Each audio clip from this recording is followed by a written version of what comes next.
Yo, what up, street gods? Eric Kim in the house. All right, thoughts of the morning. What is freedom, right? Give me my freedom fries. I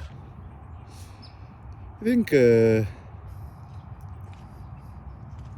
least back in the day, I mean, my earliest memory of basic notion of freedom was in high school, where it's like 14, 15. I really wanted a car to go places X, Y, and Z.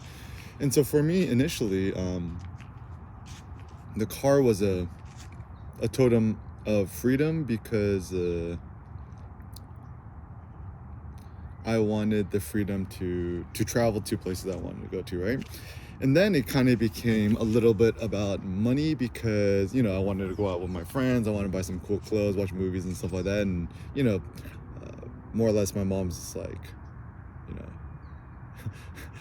barely paying the rent, slash like my dad stealing the rent money and going gambling and stuff like that. And so I knew that if I wanted certain things, X, Y, Z, I must make my own money, start my own business. Actually, it was actually even cool. Like, I remember like high school sophomore, junior maybe.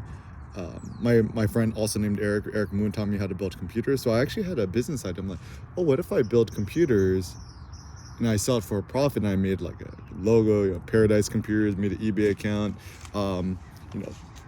use some pictures of some like, sexy, beach model, and then called it Paradise Computers, made a nice logo in Photoshop and stuff like that. And of course, I'm in high school, so of course it's a pirated version of Photoshop. And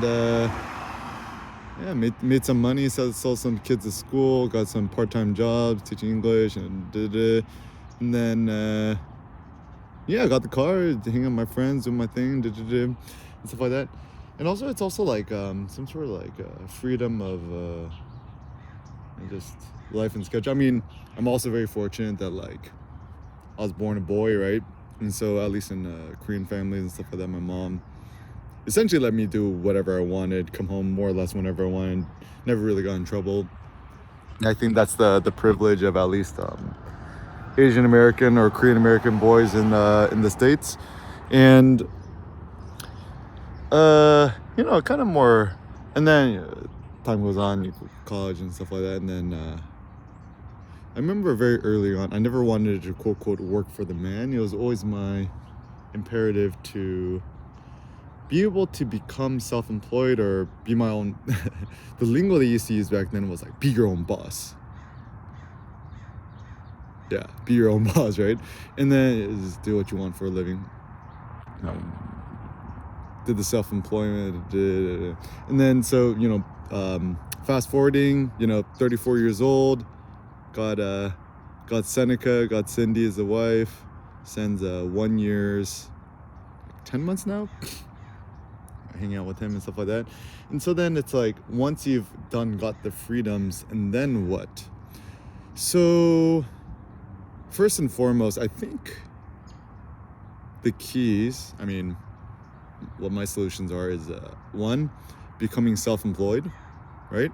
It's better to be a sole proprietor or self-employed making $40,000 a year than to be working for Amazon, Google, Facebook, Netflix, whatever, making $1.5 million a year and having to answer 600 emails a day, and essentially can't even take a nap when you want, or can go on holiday when you want.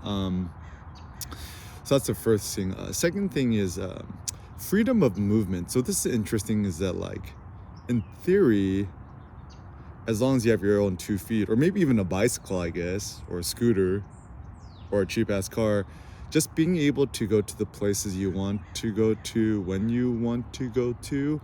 The tricky thing right now is sharing a car with Cindy's mom and the fam, so don't always got the car on tap, and that's okay too, because you actually end up becoming more clever about other things to do when you don't have a car. So for example, Cindy's mom needed to use the car, so I just started, actually the gym is not too far, let me see if I can walk there. And I walked, I'm like, it's like super close. I'm like, and I actually enjoyed the walk, because on the walk over, I got all these turbo thoughts, started vlogging, get some sun exposure and stuff. And then the other day I just drove to the gym just to switch it up. And I'm just like, man, even sitting in the car for like 5 minutes, I immediately feel my nervous system starting to shut down and stuff like that. And so I have a theory is that like anytime you spend indoors or sitting down or in a car or whatever, I think it actually physiologically depresses your immune system, even in the wintertime, right? Even in SoCal, it's like not that cold compared to the East Coast and other places. It seems that the more time we could spend outside, the better. Even in the wintertime, like my solution, regardless of where you are, right? Just buy the $1,000 Canada Goose jacket, even though it's bad for the animals, whatever. I'm just like, give me your warm down to help me stay outside and stuff like that. Get some like, I don't know, Gore-Tex pants. I don't know, get a snow skirt, whatever they call it. Get some nice ass boots, Gore-Tex boots. Invest more in your clothes and just spend more time outside. Even this, like, I'm wearing just like a Muji vest I got in Korea, like $30, $40. Super clutch. I like and also I like the idea that try to wear the minimum viable amount of clothing outside that like you could still bear to be outside, because you don't need to be like super warm, right? Even being mediocrely warm is fine. Or just like, you know, the Uniqlo ultralight down jackets actually tend to be quite good too. So just spending more time outdoors. Like, actually, it's my thought. It's like, you know, like all these new hippies, hippies 2.0, 3.0. They're like, van life. Just get an AMG Sprint, get a Mercedes Sprinter van, live off the grid, and go camping all the time. I'm like, it's like some like degenerate ass forms of living. Like, I would actually much prefer a life where we're always outdoors, and instead, you know, you could just compute, vlog, blog, do your work, creative stuff, either on your iPad or your iPhone, is my thought. Very anti laptop, because laptop is super sedentary. Even I'm recording this on an iPad Pro, the M1, 720p, 30 FPS, ultra wide mode. I'm just holding the iPad with two hands, and the thing is facing me so I could look at the LiDAR thing. And yeah, it's nice. I'm standing top of a planter box, getting a nice view, getting a little bit of the suns, and, you know, already had my 8 shots of espresso in the morning. And then funny enough, the best way to wake up is just to be outside, even though it's a little bit cold. Like, the cold actually is a good stimulant. It kind of wakes you up, and it's better for your immune system and everything. And so once again, like, more time outdoor. Like, I have this notion, like, silicon outdoor, like, ideally the best way to live is not necessarily off the grid, but just off the home or out of the home, outside the house, indoors. Even Sen, the reason why I'm actually very inspired by him is he actually doesn't like to be indoors much. He'd prefer to be outdoors.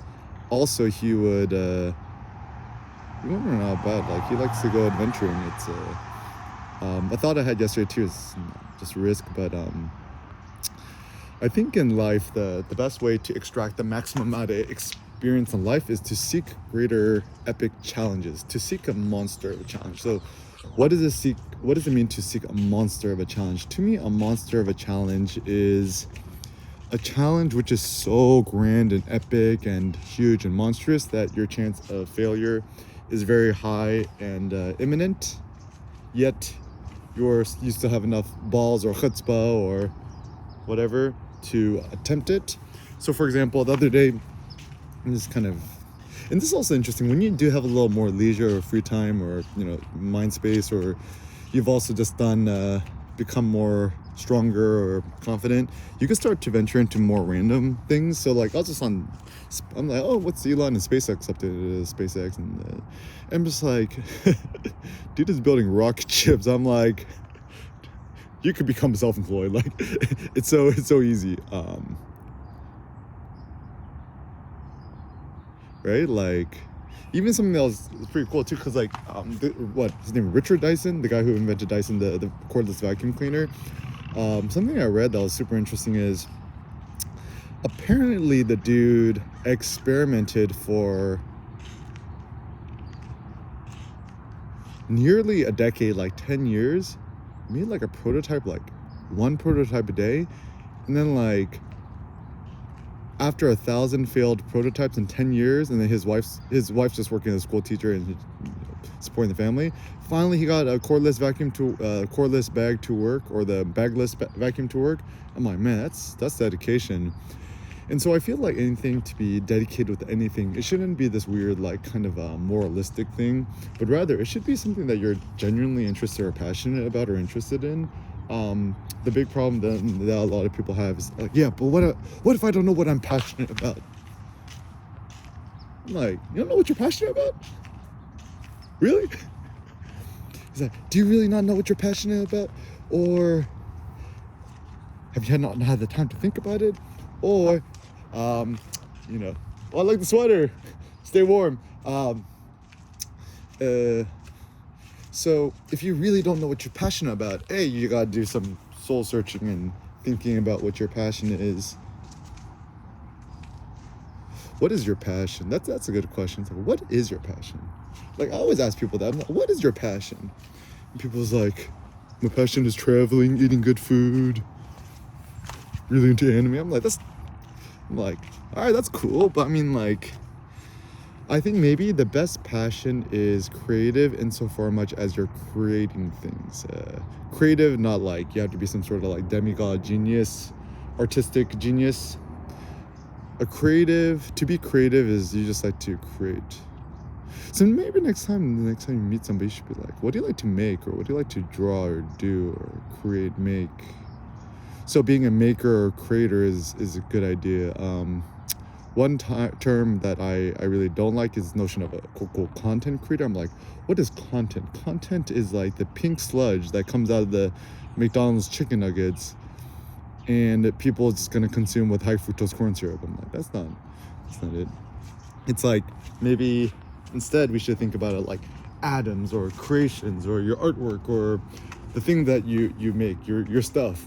Like Cindy likes to say, I just like to make stuff. I'm like, I love that. And I think anything that you could create and make is good. So the stuff that you create is good. If you're not sure what you're passionate about or why you're passionate about, just Google Eric Kim Zen chatbot or the Zen of Eric, or go to ericKimPhotography.com/blog/y, or just search Y app on YouTube. Y app Eric Kim created a Facebook Messenger bot where essentially just chat with it, right? And it just keeps responding to you and asks you why, and it's a way for you to gain deeper understanding of what you truly believe in and why, right? So just think of it like a philosophical introspection tool. And then also created Ars Beta, ARSBETA.com. Ars like art in Latin. Beta, BETA, like beta mode, beta testing, because your artwork is always in testing. And the impetus behind Ars Beta is photographers and people always asking for feedback on their photos. So I created this online double-blind platform to get honest feedback on your photos, and as an offshoot of everything I learned at my workshops, because most students want to hear feedback on their photos. So maybe then the next step is figuring out what you're passionate about, typically passion as in creating and making stuff. And then the second question then is, in regards to your passion, how to gain more freedom and time and efforts to do and create what you love.